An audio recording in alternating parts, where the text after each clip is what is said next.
Jamani, we baba wewe, baba wewe, ngoja una mambo ya kizamani wewe, una mambo ya kizamani wewe sana, mbona unataka kumharibia mtoto ndoto zake wewe,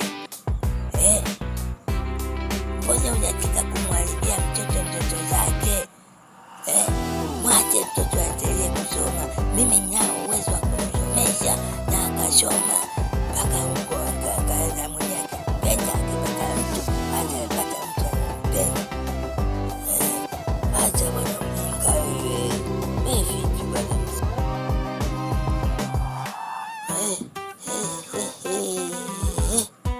Kwa hiyo sasa wewe unataka kunifundisha mimi, unataka kunifundisha mimi kujionya wewe ndio uko juu sana.